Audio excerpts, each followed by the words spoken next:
15 जून सोमवती अमावस्या पर चुपचाप यह एक गुप्त जड़ अपने घर लेकर के आ जाना, छप्पर फाड़ कर होगी धन वर्षा। जी हाँ भक्तों, इस पौधे की जड़ इतनी अधिक चमत्कारी है कि इसे घर लाते ही आपको अपने जीवन के हर कष्टों से तुरंत मुक्ति मिलेगी। साथ ही भक्तों, आपको भगवान शिव के साथ साथ माता लक्ष्मी का भी आशीर्वाद प्राप्त होगा और आपकी हर मनोकामना भगवान शिव के आशीर्वाद से पूरी होगी।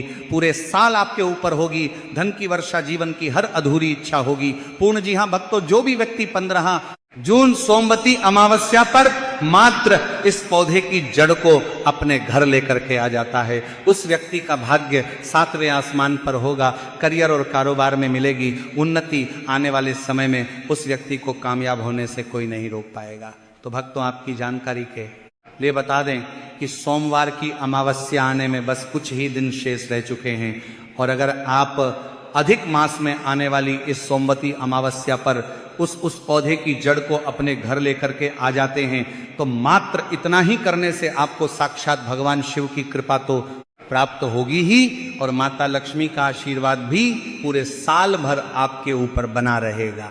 भक्तों, हम ऐसा इसलिए कह रहे हैं क्योंकि ये सोमवती अमावस्या है और ये कोई साधारण अमावस्या नहीं है, बल्कि ये अधिक मास की अमावस्या है जो कि 3 साल में केवल एक बार ही आती हैं। और इसी दिन सोमवार का दिन भी है जो कि हमारे भोलेनाथ को समर्पित होता है। और भक्तों, सोमवती अमावस्या पर इस बार धन योग, महालक्ष्मी योग, ग्रह योग, नक्षत्र योग, अमृत सिद्धि योग और दान योग जैसे शुभ योगों का निर्माण हो रहा है। और भक्तों, अगर सोमवती अमावस्या के दिन यदि धन योग और महालक्ष्मी योग का निर्माण होता है तो पूरे साल का नियंत्रण माता लक्ष्मी जी के हाथों में होता है। तो भक्तों, यदि आप भी इस जड़ हमारे बताएं अनुसार शुभ मुहूर्त देख करके अपने घर लेकर आ जाते हैं तो आपको पूरे साल भगवान शिव और माता लक्ष्मी का आशीर्वाद प्राप्त होगा। इसी के साथ आपको अपने जीवन के समस्त प्रकार के आर्थिक कष्टों और आर्थिक परेशानियों से मुक्ति मिल जाएगी। पूरे साल माता लक्ष्मी जी की कृपा से आपके ऊपर धन की वर्षा होगी, आपके जीवन में धन आने के रास्ते खुल जाएंगे। भक्तों, जिस जड़ को हम इस वीडियो में बताने वाले हैं उसमें स्वयं भगवान शिव का निवास माना जाता है। तो चलिए भक्तों, जान लेते हैं कि आखिर आपको ये जड़ 15 जून सोमवती अमावस्या पर किस समय और किस प्रकार से लेकर के आनी है ताकि आपका जो सोया हुआ भाग्य है वह चमक सके और परिवार में जो भी रोग चल रहे हैं, शारीरिक पीड़ाएं हैं, आपकी जो मनोकामना है जो लंबे समय से परिपूर्ण नहीं हो पा रही है, आपके जीवन में दुख और परेशानियां बहुत ही अधिक बनी हुई है, तो भक्तों ये वीडियो आपके लिए बहुत ही चमत्कारिक होने वाला है और आपके भाग्य की रेखाएं इसके माध्यम से चमक उठेगी। देखिए भक्तों, यदि आपने पशुपति व्रत कर लिए हैं, आपने सभी प्रकार के उपाय कर लिए हैं, मगर आपका मनचाहा विवाह नहीं हो पा रहा है, पुत्र प्राप्ति नहीं हो पा रही है, साथ ही साथ आपके ऐसे कई प्रकार के कार्य जो अभी तक परिपूर्ण नहीं हो पाए हैं, तो ये सभी कार्य इस एक कार्य से परिपूर्ण होने वाले हैं। तो भक्तों, उसको चमत्कारी जड़ के बारे में जानने से पहले सभी शिव भक्त कमेंट में श्री शिवाय नमस्तुभ्यम या फिर हर हर महादेव अवश्य लिखिए। आपकी जो समस्त इच्छा है, समस्त मनोकामना है, उसे हमारे महादेव साक्षात परिपूर्ण करने वाले हैं। और साथ ही चैनल पर नए हैं तो चैनल को सब्सक्राइब भी जरूर करें। तो भक्तों, देर ना करते हुए हम उस जड़ की बात कर लेते हैं। जैसे कि इस जड़ की सबसे अधिक महत्वता बताई गई है।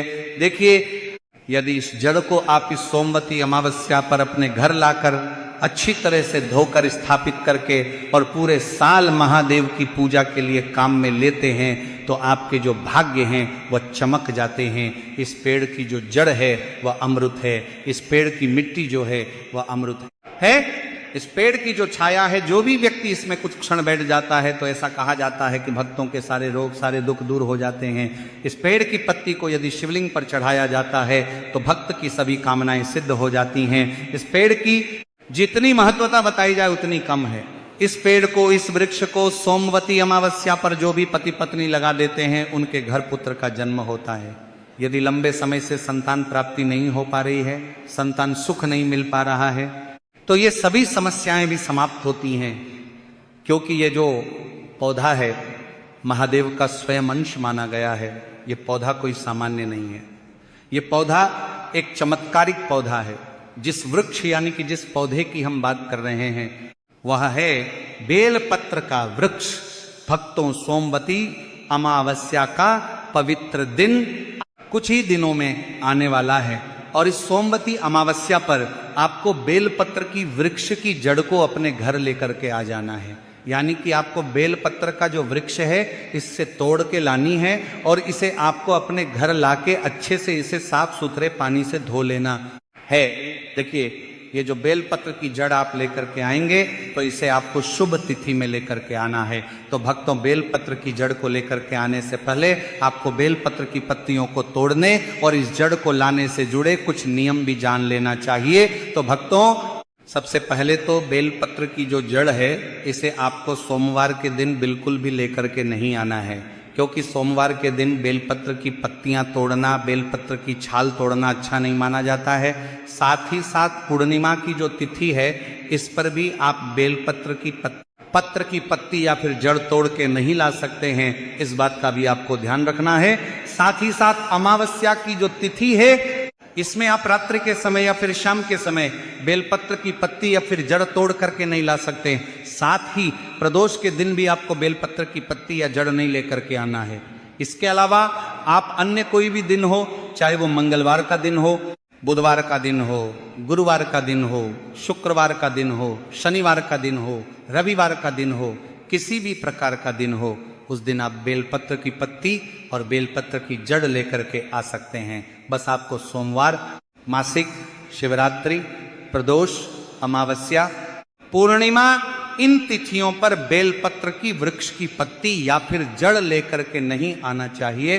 तो देखिए, सबसे पहले तो आपको बेलपत्र की जड़ अपने घर लेकर के आ जानी है। अब भक्तों ध्यान दीजिए कि 15 जून 2026 को है सोमवती अमावस्या। तो इस दिन ना तो हम बेलपत्र के वृक्ष की पत्तियां तोड़ सकते हैं और ना ही हम बेलपत्र की जड़ को लेकर के अपने घर आ सकते हैं। तो ऐसे में अब हम इस जड़ को सोमवती अमावस्या पर अपने घर कैसे ला सकते हैं? तो देखिए भक्तों, यदि आप हो सके तो इस जड़ को 15 जून सोमवती अमावस्या से पहले ही लाने की कोशिश करें। यानी कि आपको इस जड़ को सोमवती अमावस्या आने से पहले ही अपने घर ला करके रख देना है। और 15 जून सोमवती अमावस्या पर आप इस जड़ को हमारे बताएं अनुसार प्रयोग कीजिए। तो देखिए भक्तों, 15 जून को आपको इस जड़ को नहीं लेकर के आना है, क्योंकि इसी दिन सोमवार और अमावस्या का दिन है।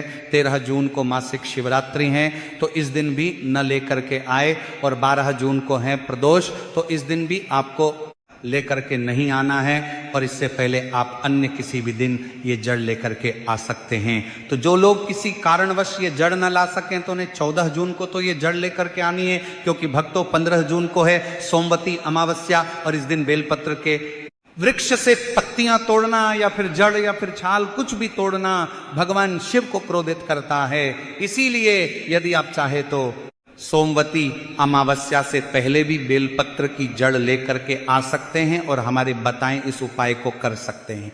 तो भक्तों, सबसे पहले तो आपको बेलपत्र के वृक्ष की जड़ को अपने घर लेकर के आना है और आपको इसे अच्छे से साफ सुथरा करके शिव मंत्रों का वंदन करना है। आपको श्री शिवाय नमस्तुभ्यम या फिर ओम नमः शिवाय इस मंत्र का लगातार जाप करते रहना है। तो देखिए, सबसे पहले तो आप जो बेलपत्र की जड़ लेकर के आए थे इसे आपको किसी भी कपड़े में बांध लेना है। अब देखिए, बेलपत्र की जड़ को किसी भी कपड़े के ऊपर रखने के बाद इसके बाद आपको कोई सा भी एक पत्थर लेना है। आपको मात्र एक छोटा सा पत्थर लेना है और जो आपने पत्थर लिया है उस पर आपको गंगा जल या फिर किसी भी प्रकार का शुद्ध जल थोड़ा सा डाल देना है। और जो आपके पास बेलपत्र की जड़ थी, बेलपत्र के वृक्ष की जड़ थी, उसे आपको इस पत्थर के ऊपर घिसना है। यानी कि आपको बेलपत्र के वृक्ष की जड़ अपने घर लेकर के आनी है। इसके बाद आपको किसी भी प्रकार का पत्थर लेकर के उस पर आपको गंगाजल या फिर किसी भी प्रकार का अन्य जल छिड़क करके इस पर ही आपको जो आप बेलपत्र के वृक्ष की जल लेकर के आए हैं उसे घिस के चंदन के रूप में तैयार करना है। अब आपको ये जो चंदन है इसे आपको 15 जून 2026 सोमवती अमावस्या के महासंयोग में, यदि आप इस जड़ को सोमवती अमावस्या से पहले ही ला चुके हैं तो आपको ये जड़ से बनाकर चंदन 15 जून सोमवती अमावस्या को लेकर के पहुंचना है।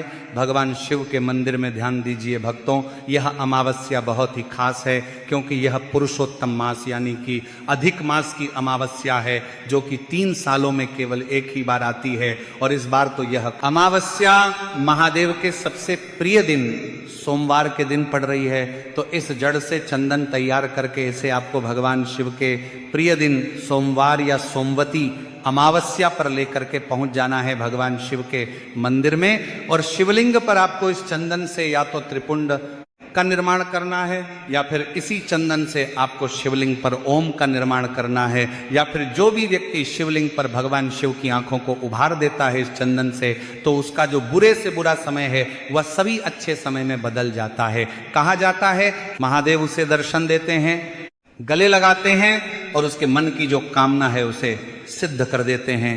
तो आपको बेलपत्र के वृक्ष की जड़ लेकर के आनी है और इसका चंदन बना करके आपको भगवान शिव की शिवलिंग पर इसे लेपित करना है। तो इस प्रकार से आपको पहला